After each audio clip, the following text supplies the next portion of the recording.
안녕하세요. 도시캐드 1을 맡은 이재철 강사입니다. 지난주에 여러분들이 캐드를 못 구하셔가지고 일단 한 주를 미뤘었는데, 또다시 연락을 학교로부터 받은 것은 이제 100% 대면 수업은 100% 실기 수업은 대면 수업 진행을 신청하라 그래가지고 일단 신청은 해놓은 상태예요. 그래서 이게 어떤 방식으로 진행될지 지금 아직까지는 잘 몰라가지고, 제가 요번 주에는 일단 그 우리가 어떤 것들을 도시계획에서 도면이라 그러고, 도면은 어떠한 종류가 있고 우리가 그거를 어떤 방식으로 그려야 할지에 대해서 고민을 하겠죠, 여러분들은. 그리고 뭐 보통 여러분들이 이제 쭉 과제를 해서 가시면 가끔 교수님들이 이건 도면이 아니라 그러면서 야 이게 무슨 도면이야 이렇게 말씀을 하시는 게 있어요. 왜 그러는지 이유나 이런 것들을 한번 생각해 보도록 하죠. 자, 그러면 우리가 일단 가볍게 도시계획에 있어서 도면이란 무엇일까 고민을 하면서 우리가 도면을 한번 그려볼게요. 어렵게 생각하지 마시고, 우리가 약도도 도면이라고 볼 수 있거든요. 그러면 제가 지금 한 3분 정도를 드릴 테니까 여러분들이 그 한번 자기 집에서 가장 가까운 버스 정류장이나 그 지하철역까지 도면을 한번 그려보세요. 저는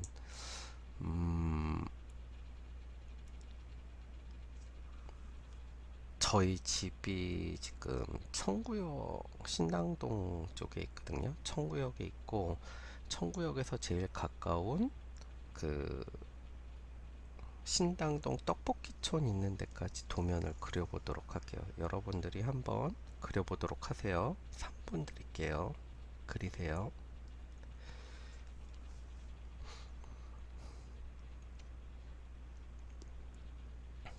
그리시는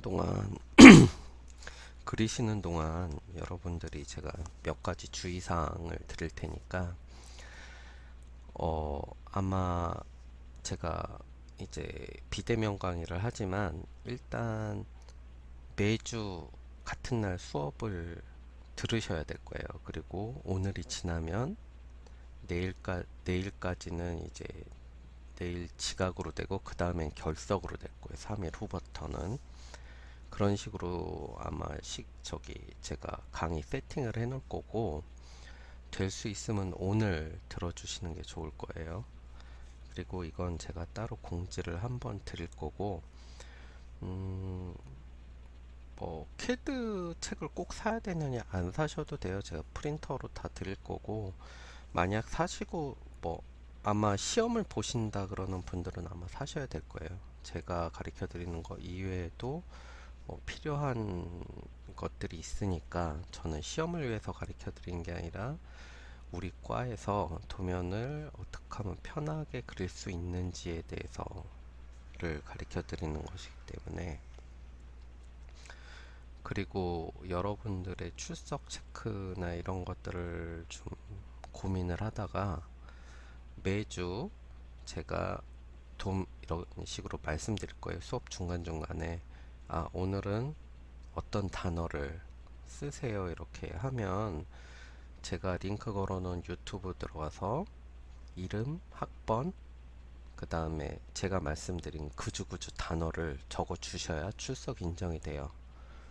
만약에 그게 없다, 그리고 그냥 듣기만 했다, 그러면 저는 그분이 강의를 제대로 안 듣고 그냥 틀어만 놓으시고 딴짓 하신 걸로 여길 뿐이었고, 출석을 결석 상태로 만들어 드릴 거예요.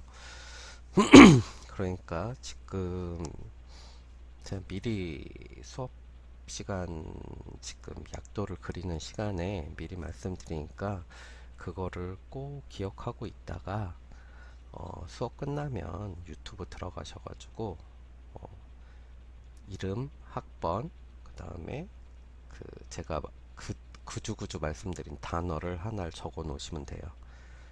아셨죠?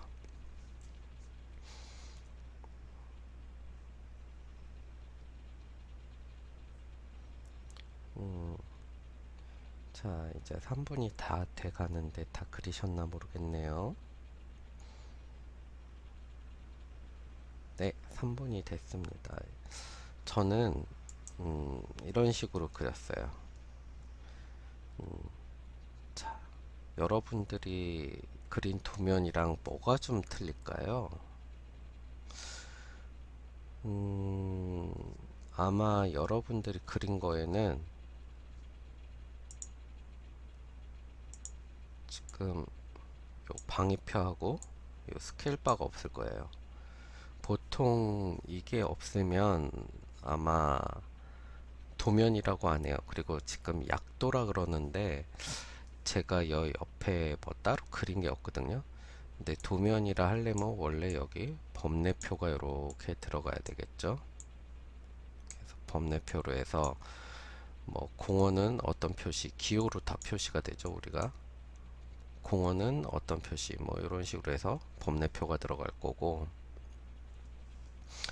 그 다음에 주제가 들어가야 되겠죠. 아, 이거는 어떤 주제다.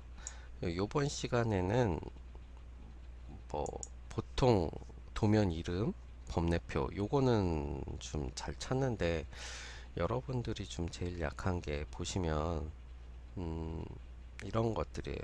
이 스케일바하고 방위표를 잘 안 넣어요. 이게 2학년도 그렇고 3학년도 그렇고 아마 좀 고학년으로 가도 여러분들이 처음에 1학년 때 좀 신경 써서 듣지 않으신 분들은 방위표와 스케일바를 매번 빼면 그러니까 좀 안 넣으셔가지고 교수님들이 야 너는 어떻게 학년이 그런데 도면을 못 그리냐 이런 소리를 들으세요. 그러니까 요런 네 개가 꼭 들어가야 된다고 기억해 두시면 됩니다.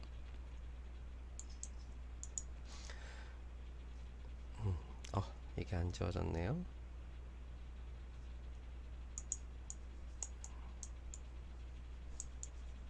자, 그러면 우리 도시계획에 있어서 음, 어떤 도면의 정의는 어떻고 분류는 어떻게 하냐 이거를 한번 보도록 할게요. 지금 이 시간에는 좀 천천히 여러분들이 보시고 앞으로 뭐를 하실 때마다 한 번씩 요 부분들은 찾아보시면 될 거예요.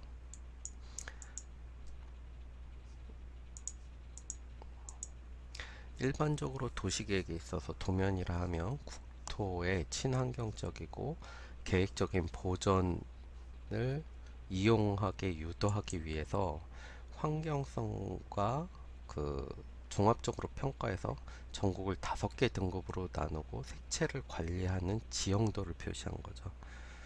그 다음에 도시 계획에 있어서 지도의 분류를 보시면 이렇게 나뉘어요. 축적에 의한 분류가 있고 뭐 소축적 지도, 대축적 지도 이렇게 나누죠. 우리가 이거는 뭐 큰 범위를 다룰 것이냐, 작은 범위를 따를 것이냐에 따라서 소축적이냐, 대축적이냐를 다룰 것이고, 이제 종류에 의한 분류는 뭐 일반도가 있고 주제도가 있습니다. 뭐 일반도는 우리가 좀 뭐 산지 지형, 해안선, 뭐 논밭, 산림 쭉 이런 것들이 나와 있는 것들을 얘기하는 거죠. 일명 지형 지적도 를 얘기하는 거고 주제도는 특정한 목적에 따라 이제 주제만을 나타내는 뭐 지도예요. 뭐 일기도, 기상도라 그러죠 우리가. 그 다음에 운전할 때 쓰는 내비게이션에 쓰는 도로도, 그 다음에 항해할 수 있는 해도, 통계가 그래프를 넣은 뭐 통계지도, 앞으로 요 뒤쪽에 보시면 여러 가지가 있을 텐데 그런 것들이 있고, 작성에 의한 분류법, 이거 뭐 실측도 우리가 직접 가가지고 뭐 측량이나 직접 뭐 작성한 지도를 얘기하죠. 아니면 우리가 항공 측량으로 해서 정확하지 않다 그럼 나가서 실측. 그 여러분들이 아마 좀 보신 분들 많을 거예요. 그 공고나 뭐 이런 쪽, 아니면 토목과가 있는 학교 가보면 뭐 이상한 짝대기 하나 들고 뭐 이렇게 무전기 하나 들고 이렇게 뭐 삼각대 놓고 그 위에 무슨 기계를 보면서 뭐 얼마로 옮겨 뭐 이렇게 서로 무전기로 주고 받으면서 그거를 측량하는 게 있어요. 지적에 관한 것들인데 뭐 그거고, 편찬토는 실측을 바탕으로 하여 다시 작성한 지도를 얘기하는 거죠. 근데 뭐 여러분들이 지금 우리가 이제 도면 앞으로 그릴 것들은 어 편찬도에 가깝다고 해야 되나? 그 왜 그러냐 그러면 우리가 이 지형 지적도나 이런 걸 수치 지도로 솔직히 구하려면 돈이 좀 너무 많이 드니까 임시 방편으로 네이버 지도나 무료로 나온 것들을 포토샵으로 캡처를 해서 전부 이어붙인 다음에 그것들을 캐드로 불러와서 지도화 시키는 거죠. 그래서 스케일이나 뭐 이런 것들을 맞추는 거기 때문에 우리가 하는 것들은 편찬도에 가깝다고 볼 수 있어요. 자, 지형 지적도 우리가 제일 많이 보는 지도죠. 뭐 종이 지형도가 있고 수치 지형도가 있는데 여러분들이 아마 제일 많이 다루는 지도가 될 거예요. 뭐 대표적인 일반도로 지형, 취락, 도로, 각종 기관, 산림이 표시된 지도고요. 이렇게 보시면 돈밭, 전답, 뭐 길, 철도 이런 것들이 다 표시되어 있죠. 다음에 지형은 등고선에 의해 표현된다고. 여기 보시면 요게 산인데 이렇게 보시면 등고선에 의해서 표시가 되어 있고, 그 다음에 국토지리정보원에서 5만 분의 1, 2만 5천 분의 1, 1대 5천 등으로 축적이 이렇게 나눠져 있어요. 그 외에 좀 더 자세한 지도는 보통 각 지자체별로 따로 만들어서 KLIS라는 분류표를 가지고 사용하고 있고요. 그 다음에 이제 수치 지적도 KLIS죠. 아까 말씀드린 뭐 지적도 등본이 들어가고, 토지가 있는 곳의 지번, 지목, 경계 따위를 밝히기 위해 국가가 만든 이제 평면도예요.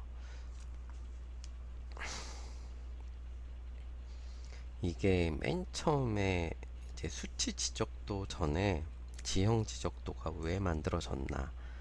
그 여러분들이 잘 알다시피 일제 시대 때 그 우리의 그 토지를 침탈하기 위해서 일본인들이 다 지네가 측량을 하면서 이제 그 토지를 수탈해 갔죠. 그런 방식으로. 뭐 그런 것들이 좀 있어요. 그러니까 뭐 이게 좋다 나쁘다를 떠나서 우리는 학문적으로 어쨌든 이러한 것들이 있었고, 이거는 우리가 근대에 들어오면서 토지 왕조 시대에서 개유 이제 자유민주주의로 넘어오면서 소유권이나 이런 것들의 분쟁이 심해지니까 이런 것들을 만들어 놨다의 과도기적인 상태였고, 이거는 완성본이다 이렇게 보시면 돼요. 그 다음에 한국 정보 시스템, 코리아 랜더 인포메이션 시스템의 약자 KLIS라 그러죠.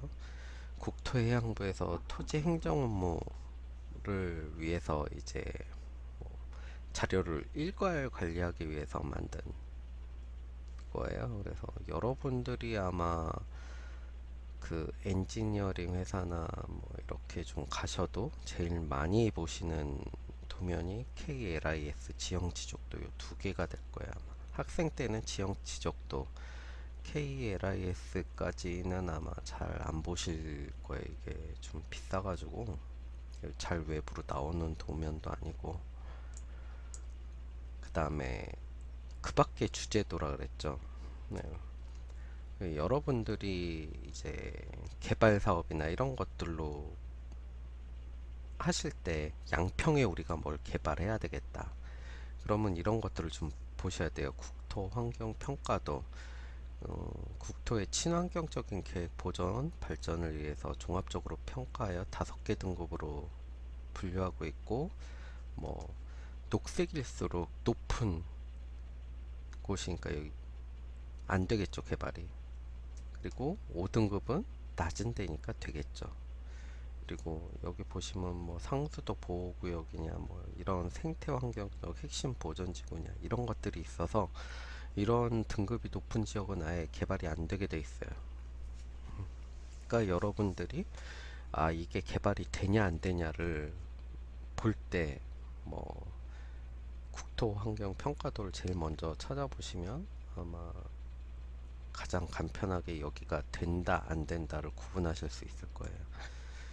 이거는 뭐 잘 다루지 않는 거고, 여러분들이 엔지니어링이나 이런 것들, 그리고 저 같은 경우는 아마 3, 4학년 때 되면 무슨 실습 과제나 이런 것들을 교수님이 여기를 개발해 봐라 그러면 이런 것들을 미리 찾아봐서 뭐 환경적 가치나 이런 것들 주변에 어떤 것들이 있고 이런 것들을 미리미리 체크해 두시는 게 교수님들에 대한 질문 사항에 답변하기가 되게 좋으실 거예요.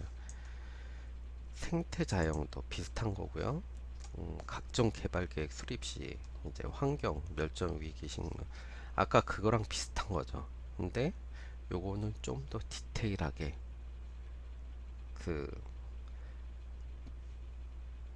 식물 분포 현황과 그 다음에 야생 동물까지 포함되어 있어요. 그 다음에 경관 등 뭐 이렇게 등급에 따라서 표시를 하고 있고요.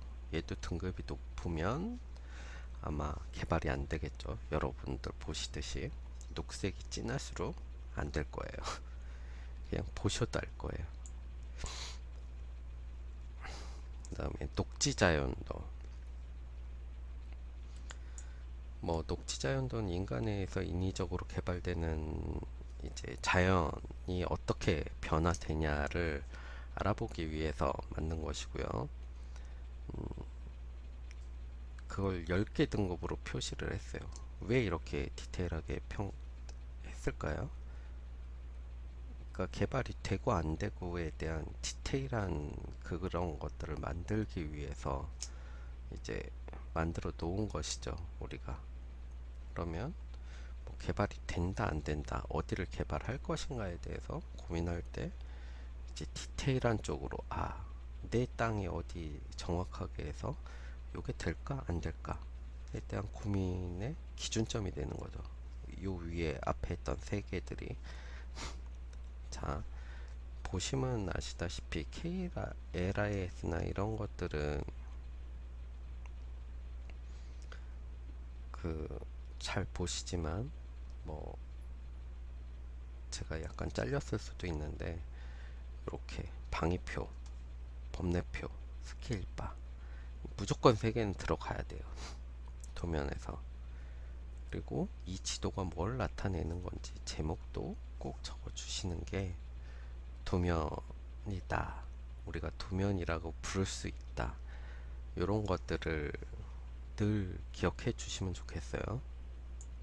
그 다음에 토지 피복 분류도, 뭐 요것도 이제 우리가 개발을 할 때 어떤 방식으로 개발의 밀도나 이런 것들, 이거에 주된 거는 위성 사진을 이제 분석한 거죠. 지표를 분류한 거예요. 그러니까 지하는 우리가 어떻게 됐는지 모르겠고, 일단 지표면 쪽으로 봤을 때 여기가 뭐 하고 있냐, 우리가 그 위성으로 봤을 때 빛이 그 태양빛을 받고 반사하는 반사값이 있어요. 그 밴드라 그러는데 그 밴드의 그 분류를 가지고 우리가 이 피복을 분류하는 거예요. 그래서 인공위성 자료를 이용한다는 거, 뭐 초지냐, 콘크리트냐, 이게 아스팔트냐, 아스팔트나 콘크리트가 많으면 어쨌든 우리가 개발이 많이 된 지역으로 볼 수 있고, 이렇게 파란색으로 보이면 녹지 지역으로 많이 볼 수 있겠죠. 그 공간 구조 실태 파악을 위해서 하는 거고, 제일 중요한 건 오염 부하량, 환경 용량을 산출하기 위해서 이 지도를 쓴다는 걸 기억해 주시면 돼요. 뭐 그 밖에 환경 관련 주제도 영급, 경급, 수관밀도, 뭐 수관밀도라는 거는 여러분들이 밑에서 이 하늘을 봤을 때 나무가 어떻게 가려지냐, 그 나중에 한번 수경이라는 얘기를 할 거예요. 아마 수경이라 하면 나무의 뿌리, 이제 기둥이라 그러죠. 나무에 기둥이 있는 게 아니라 나무의 가지가 제일 넓게 퍼져 있는 부분, 그게 수경이라 그러거든요.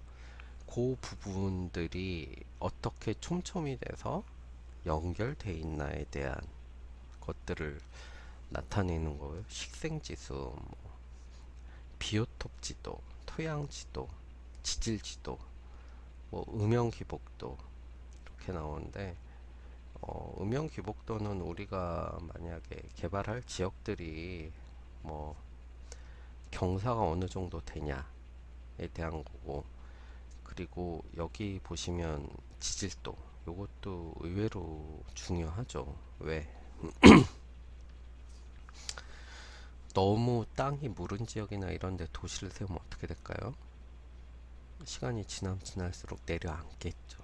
그런 것들을 위해서 우리가 지반이나 이런 것들을 좀 확인해 볼 필요가 있어요. 그래서 지질도 이런 것들도 확인을 해야 돼요. 뭐 쭉 보시면 이런 것들이 있다. 요 정도만 아시고 나중에 각각 필요한 것들은 그때그때 찾아보시는 게 좋아요. 저도 뭐 저는 주로 뭐 재취약성 분석을 하기 때문에 이런 것들은 좀 잘 안 보거든요. 뭐 KLIS나 뭐 이런 것들, 그다음에 그 DM 이런 것도 좀 보고요. 경사가 심할 때는. 그다음에 뭐 수관 밀도나 이런 것도 좀 보고, 뭐 그 사면, 경사 사면도 뭐 이런 게 있어요. 그 이게 지금 우리가 올해는 비가 많이 와가지고 뭐 산사태 이런 것들이 많이 나는데, 그런 것들이 날 확률이 높은 것들을 또 따로 지도로 모아서 만든 것들이 있거든요. 각 지자체별로. 그런 것들, 이런 것들을 확인해서 보시면 돼요. 그 다음에 많이 보시는 게 용도 지역 지구도, 도시 지역을 주거 지역, 상업 지역, 공업 지역, 자연 녹지 등으로 표시한 지정 현황도고, 보시면 알다시피 노란색 주거 지역, 녹지, 빨간색 뭐죠? 상업 지역. 뭐 이렇게 공업 지역은 여기 안 나타나는데요. 뭐 이런 식으로 해서 만들어 놓은 여러분들이 좀 많이 보실 수 있는 지도 중에 하나죠. 그 학부 때 많이 보실 수 있는. 그다음에 도시계획 기본 계획도 뭐 이렇게 특별시, 광역시, 시군구 관할 종합계획도고, 도시 관리 수립의 지침이 되는 거예요. 여러분들 이런 거 많이 보셨을 거예요. 각 지자체별로 이제 들어가시면 메인 도로나 이런 것들에서 우리의 뭐 그 위치, 서울시의 위치, 경기권에 보면 수원, 성남, 광주 이런 식으로 연결되는 도로들, 그래서 우리는 어떤 방식으로 이런 것들을 도로를 계획할 것인가에 대해서 이야기를 하는 것이죠.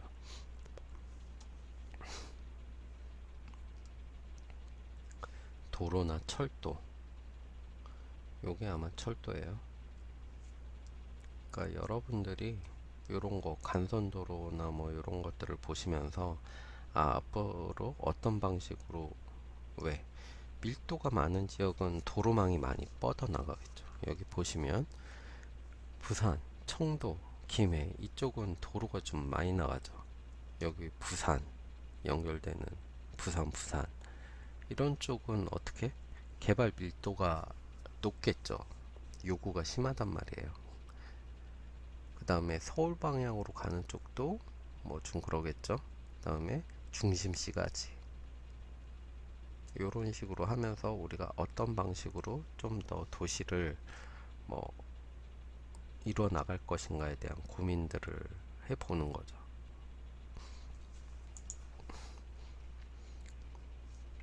그 다음에 부분별 계획으로는 토지 이용 계획도, 교통 계획도가 있는데, 토지 이용 계획도는 뭐 여기 보시면 그냥 같이 보통 겹쳐서 쓰고, 교통 계획도는 아마 따로 많이 뽑아서 쓰는 경우가 많을 거예요. 그 다음에 그 외의 주제도, 공간 구조도 여러분들이 많이 쓴 거, 행정구역도, 뭐 토지 이용 계획도 아까 나왔죠. 항공도, 해도 이런 것들이 있습니다. 그 다음에 뭐 이런 것들은 여러분들이 앞으로 좀 보시면서 계속 활용을 하시면 되는 것들이고, 이해를 지금 듣는다고 해서 여러분들이 100% 이해를 된다, 저는 그렇게 생각 안 해요. 이거는 자꾸 지도를 보고 이건 뭐지 이렇게 고민을 하시면서 넣으시는 거예요. 그냥 한 번씩 이런 것들이 있다 이런 것만 지금 봐주시면 돼요. 그 다음에 지형 단면도, 뭐 이렇게 경사도가 있는 지역을 개발할 때는 우리가 단면도를 한 번씩 그려줘요. 왜냐, 뭐 일단 경사도가 15도 이상 되면 개발비가 많이 들거든요. 뭐 그런 것들을 판단해 보기 위해서도 그렇고, 과연 여기가 그런 뭐 산사태나 이런 것들이 일어날지 안 일어날지 이런 것들, 그런 고민도 해봐야 되고, 뭐 여러 가지를 해야 되기 때문에 이런 것들 지형 단면도도 한번 봐주셔야 돼요. 일기도, 이건 우리가 제일 안 보는 것 중에 하나고, 그다음에 통계도는 여러분들이 이제 나중에 한 번씩 보실 수 있어요. 뭐 인구 통계나 이런 것들을 해서 어떤 방식으로 인구 분포나 이런 게 돼 있나, 아니면 뭐 전력 사용량이라던가 뭐 이런 것들을 보실 수 있고, 결국 제일 마지막에는 이런 방식으로 조감도를 통해서 우리가 이런 방식으로 개발을 하겠습니다 라고 보여주시는 거죠. 자, 여기까지는 도시계획에 의한 분류였고, 우리가 이제 요 다음부터는 여러분들은 왜 우리가 이걸 배워야 되냐, 건축 이제 도면의 기본적인 것들을 보실라 그러면 건축 쪽에서 온 거기 때문에, 우리가 예전에는 도시를 만든다기보다는, 여러분 한번 생각해 보세요. 인간이 어떻게 그렇게 큰 도시를 한꺼번에 이해하고 설계하고 이런 것들을 만들 수가 있었을까요? 없었겠죠. 건물 한 채 한 채 뭐 이런 것들을 고민하고 오밀조밀 놓다 보니까, 우리가 대충적으로 그게 쌓여서 도시는 이런 식으로 가는 게 좋겠다라고 만들어진 것이에요. 그렇기 때문에 음,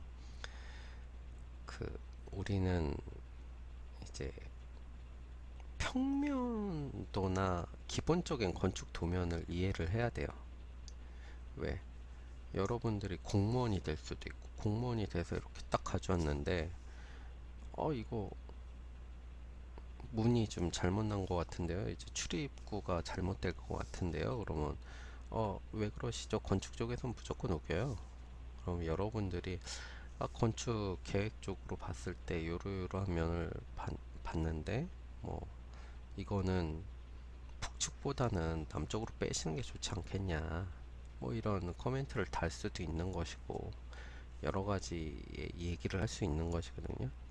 그러니까 여러분들이 어, 건축 평면도나 건축 도면을 좀 보실 줄 알아야 된다고 생각해요. 그리고 우리가 캐드를 배울 때 제일 쉬운 거는 도시계획적인 걸 배우기 전에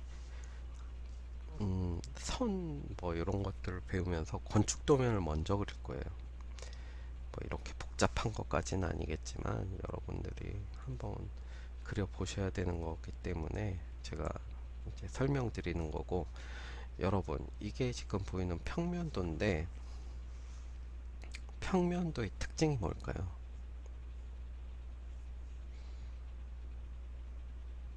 고민을 한번 해보세요, 여러분들이. 평면도에는 뭐가 보이죠?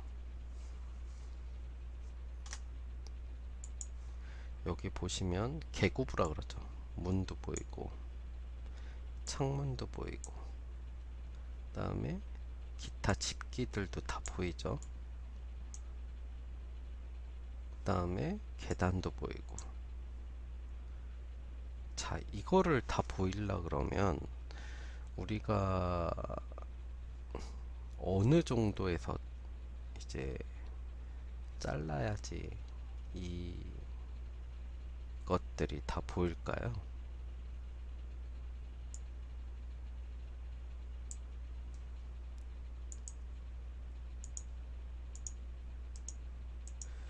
모르시겠어요?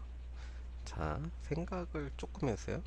뭐 어떤 사람은 1m요 이러는데, 자, 1m로 자르면 보통 테이블 높이가 어느 정도 될 것 같아요, 여러분? 뭐 높은 거는 1.2m까지 올라가죠. 왜 스툴식으로 돼서 좀 높이 올라가는 것들이 있으면, 그러면 1m로 하면 얘 잘리겠죠. 그리고 우리가 이 개구부가 보통 창문 높이가 어느 정도 되나요? 이게 우리가 1m로 자르면 이게 보일까요? 안 보일까요? 안 보이겠죠. 건축법상 창문이나 이런 것들이 있을 때는 높이가 1.2m 이상 돼야 돼요. 왜? 사람이 숙였을 때 바로 떨어지기 쉽지 않게 하기 위해서, 허리나 이런 데 걸리게끔 만들어 주기 위해서 1.2m 높이를 가지게끔 돼 있어요. 그래서 평면도라 하면 건축인데 구조 배치를 다 보여주는 것이고, 높이는 수평면으로 이제 계구부나 플로어 플랜을 나타낸다고 하죠. 자, 그래서 1.2m 높이에서 건축물을 수평으로 잘라서 보는 게 우리가 평면도라고 이야기할 수 있는 거예요. 축적은 50분의 1, 요건 인테리어 쪽에서 쓰는 거고요. 50분의 1, 100분의 1은 인테리어, 100분의 1부터 이제 뭐 200분의 1, 뭐 요 정도는 건축에서 많이 쓰는 거고, 이걸 어떻게 그리냐, 여러분들이 아마 1학년 들어오실 때 삼각자 스케일 T자는 요새 아이자 쓰니까 안 받으실 거고 요 두 개는 받으실 거예요. 그러면 그 삼각형으로 된 자를 보면 어떤 데는 100분의 1, 200분의 1, 300분의 1, 400분의 1, 500분의 1, 600분의 1 이렇게 돼서 6개로 이렇게 잴 수 있는 게 있어요. 그러면 거기에 뭐 1cm가 1m, 그래서 그거를 가지고 우리가 보통 도면을 그릴 때 많이 이용을 하죠. 그래서 이 평면도를 봤을 때 계구부, 플로어 플랜이라 그러죠. 이게 침실인지 욕실인지 뭐 거실인지 이런 걸 다 알 수 있어야 되고 가구 배치까지 다 나와야 되죠. 그 교수님, 그럼 학생들은 꼭 물어봐요. 교수님, 저희는 이런 가구 배치를 안 하고 다르게 하는데요. 이거는 왜 가구 배치를 이런 방식으로 해 놓을까요, 일단?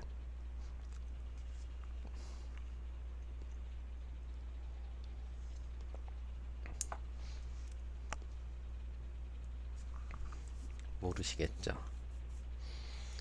어, 우리가 플로어 플랜이라 해서 일단 가구를 이런 방식으로 좀 기계적으로 깔아 놓는 게 있어요. 뭐 특히 뭐 주방 같은 개조, 가배 이런 식으로 돼 있거든요. 개수구, 그 다음에 조리대, 뭐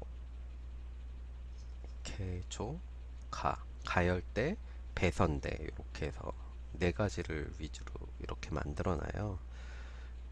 뭐 개수대, 배선대, 그 다음에 가열대죠. 그 다음에 요 부분 어딘가에 전자레인지가 들어가고 배선대, 만든 음식을 놓는 곳 이렇게 들어가는 거예요. 그래서 개조, 가배 이것들을 해놓는 이유는 우리가 이제 전반적으로 조명을 어디다 설치할지에 대한 고민을 하는 거예요. 그 다음에 여기 보시면 콘센트 뽑아 놓는 자리들이 있어요. 이 콘센트를 어떤 쪽으로 뽑아 놓을지에 대한 것들을 고민하기 위해서 미리 계략적으로 이런 것들을 다 만들어 놓는 거죠. 그래서 아, 보통 요 정도 되면 우리는 요 정도에다가 뭐 그 조명을 어떤 방식으로 깔아야 되겠다. 뭐 이런 것들을 고민해서 만들어 놓는 거예요. 그래서 미리 이런 가구 배치나 이런 것들을 고민을 하기 위해서 우리 평면도를 보면서 이제 천장까지 고민을 하는 거죠. 평면도를 잘 그리면 천장도가 편하고 그 다음에 단면도, 인면도도 되게 쉽게 그릴 수 있어요. 그래서 아주 기본이 되는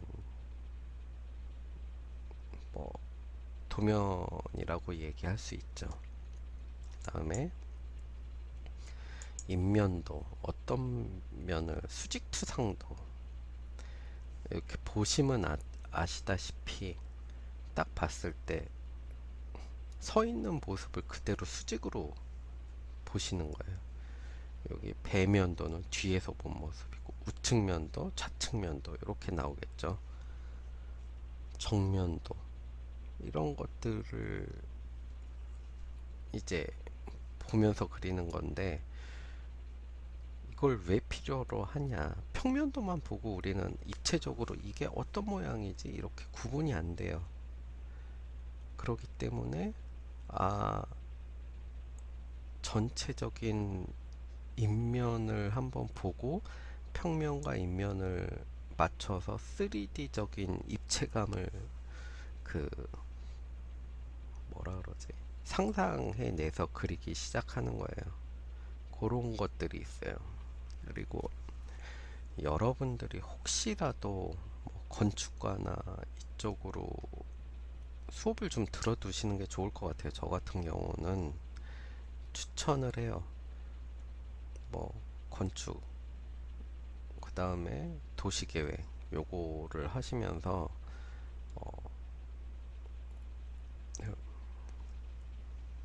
왜 그러냐? 전국적으로 도시계획 공무원 특히 시험 준비하시는 분들은 도시계획직이 좀 잘 안 나와요. 생각보다 전국적으로도 그렇고 그리고 도시적인 거의 안 나와요. 여러분 선배들도 보면 좀 지방 쪽에 많이 가 있고 그리고 여러분 선배 중에 미리 공무원을 하겠다 그러면 좀 이렇게 군대 갔다 와서 노는 시간 동안 어, 기능사 이런 걸 하나 따둬요. 그 지적에 관한 거, 측량 이런 것들을 하나 따두시면 토목직 공무원으로 가는 경우가 되게 많아요. 토목직은 되게 많이 뽑거든요. 토목 건축직은. 그래서 저는 여러분들이 웬만하면 우리가 그러죠. 양다리. 연애할 땐 양다리가 안 좋지만 우리가 과를 선택할 때 비슷하게 해서 공무원 쪽 내가 명확하게 노리는 게 있다. 그러면 양다리를 살짝 걸쳐 두시는 것도 나쁘지 않다고 봐요. 그래서 건축과를 복수 전공을 해 두시면 나중에 뭐 공무원 쪽이나 이쪽으로 가시는 것도 좀 수월하게 가실 수 있는 방향이 많아요. 그래서 좀 고민을 한번 해보세요. 여러분도 제가 뭐 꼭 이게 좋다 나쁘다 라고 얘기 드릴 수 있는 상황은 아니고 여러분 선택에 관한 거니까. 물론 복수 전공을 하면 좀 힘드시겠죠. 시간도 없고 항상 밀려 있고 여기 과제도 많은데 저기 것도 해야 되고. 근데 이제 3학년 때부터 복수 전공 선택이 될 거예요. 2년 빡세게 고생하고 그 이유가 좀 편한 게 좋지 않을까. 저는 그렇게 생각해요. 선택은 여러분들이 하시는 게 좋겠죠. 네, 단면도 이게 제일 중요한 거예요. 단면도 그 물건을 수직으로 잘라서 그 단면을 나타낸 거고, 내부 구조를 표시하고 그 다음에 우리가 이 평면도랑 같이 작업을 하면서 이게 왜 중요하냐, 기초가 들어가기 때문에 그래요. 그 전반적으로 우리가 이게 어떤 방식으로 구조가 만들어지는지에 대해서 고민을 하는 거예요. 뭐 보통 평면도에서 아 우리 아까 보신 평면도에서 AA 다시 뭐 이런 식으로 하면 요게 A 단면도 가에서 나 뭐 이런 식으로 하는 거고, 이제 천장 높이 그 다음에 뭐 이런 것들이 다 나타나는 거죠. 그래서 우리가 여기 보시면 기초가 들어가고 거기에 대해서 거실의 높이, 층고, 지붕까지 쭉 단면이 나타나죠. 그래서 구조적으로 우리가 이거는 어떤 구조인가, 아까 봤을 때는 우리는 벽으로 봤을 때는 조족조 같았죠, 건물이. 근데 단면을 잘라 놓고 보니까 이건 철근 콘크리트조 같네요, 구조가. 그냥 일반적으로 하는 우리가 이렇게는 잘 안 짓긴 하지만 철근 콘크리트조로 건물을 만든 것 같아요. 그래서 우리가 여기 침실, 거실 뭐 이런 식으로 아까 딱 봤을 때 AA 잘랐을 때 이런 방식으로 볼 수 있다. 그 다음에 여기 보시면 OL이라 돼 있는 거 있죠. 여기가 지표의 지표. 지표 상태에서 우리가 요 지표 윗부분과 아랫부분, 지하에 매설된 부분, 이런 것들을 볼 수 있는 거죠.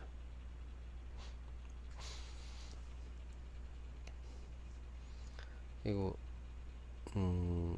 단면도는 제가 외국 대학원 들어갈 때 기본적으로 시험에 단면도가 나왔어요. 그래서 단면도는 좀 잘 봐두시는 게 좋을 거예요. 그다음에 배근도, 요거는 아마 건축과 가시면 제일 많이 배우시는 것 중에 하나인데, 우리 멀쩡한 바닥면에 철근이 어떻게 들어가 있냐, 그 다음에 이쪽은 상부고 이쪽은 하부, 콘크리트가 두껍잖아요. 그럼 이게 다 균일하게 철근이 들어가 있는 게 아니라 어떤 방식으로 들어가 있냐, 이런 식으로 철근 구조를 나타내는 거예요. 요 배근도는 아마 그 건축기사, 건축 산업기사죠. 옛날로 따지면 2급, 건축기사 2급에서 많이 나왔던 거고, 1급은 아마 그 적산, 물량 산출이나 공정표 짜는 걸 많이 할 거예요. 그래서 이건 2급인데, 이런 것들 배근도는 좀 봐두시는 게 조금 좋아요.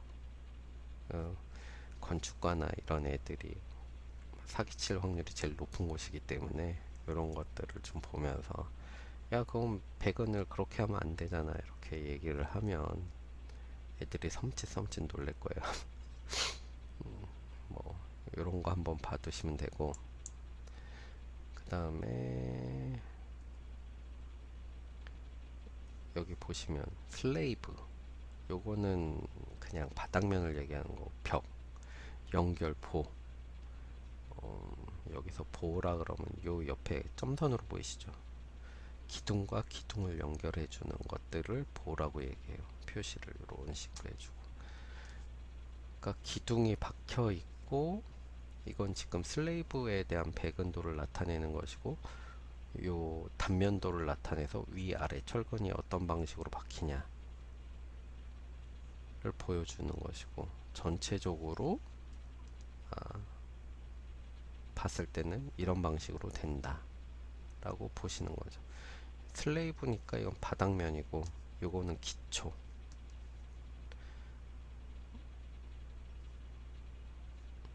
그리고 이런 것들은 한 번씩 여러분들이 특별히 그릴 일은 없을 거예요.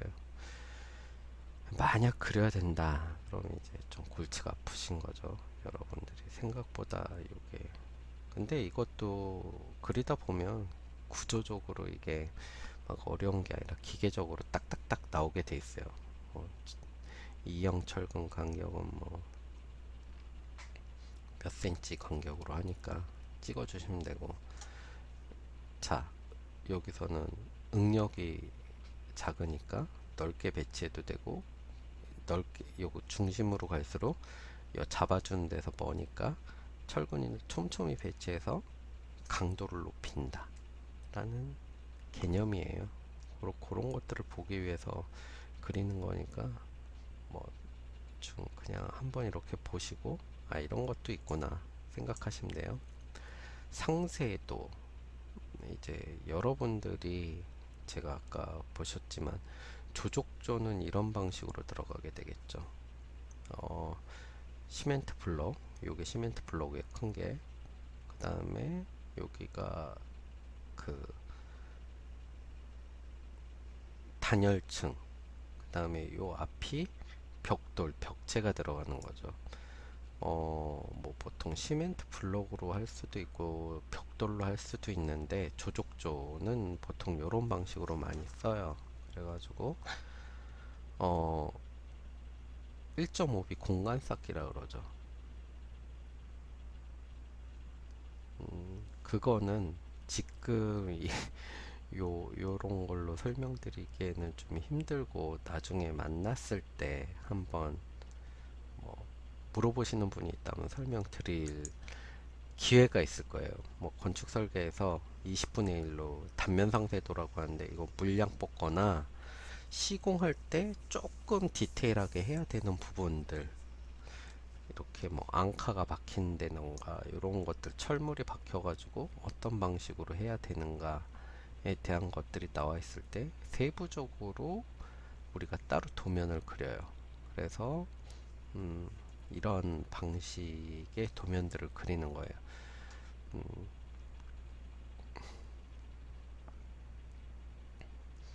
그리고 요번에 태풍 불고 그랬을 때 벽체가 날아간다 그랬죠. 이런 방식으로 시공한 것들이에요.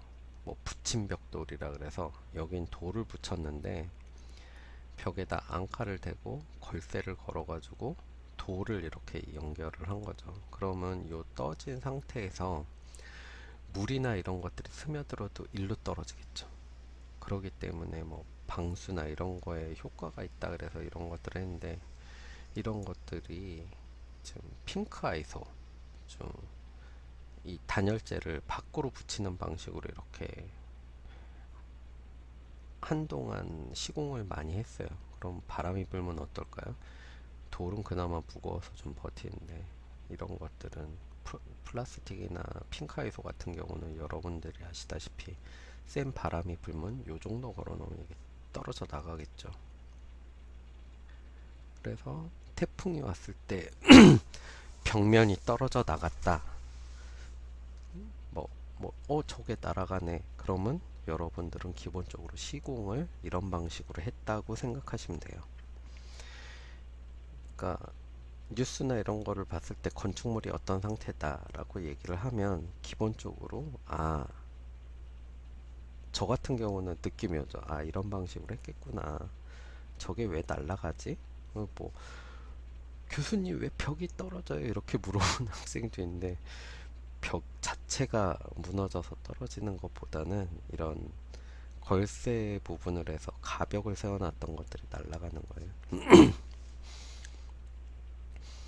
자, 요번 주 수업은 여기까지 마치기로 하고요. 요번 주 단어는 복숭아라고 적어주시면 돼요. 그럼 어떻게? 이름, 학번, 뒤에 복숭아 이렇게 적어주시면 되겠고요. 아까 말씀드렸듯이 당일 시청을 요하고 그 다음날 보시면 지각 처리가 될 거예요. 그리고 3일째부터 보시면 아마 금요일부터 보시면 결석 처리가 될 거예요. 그런 것들을 잘 기억해 두시고 고민하시고 보시는 게 좋으실 것 같아요. 제가 공지도 따로 한번 올려 드릴게요. 네. 오늘은 좀 짧게 수업을 하고 조만간 지금 뭐 대면 수업이 될지 어떻게 될지 몰라서 지금 이런 방식을 좀 하고 있는데 어쨌든 다음 시간부터는 조금 캐드에 대해서 좀 더 알아보기로 하고 준비를 할 거니까 여러분들이 차근차근 따라오시면 금방 하실 수 있게 될 거예요. 오늘 요번 주 한 주 고생하셨고 수고하셨습니다.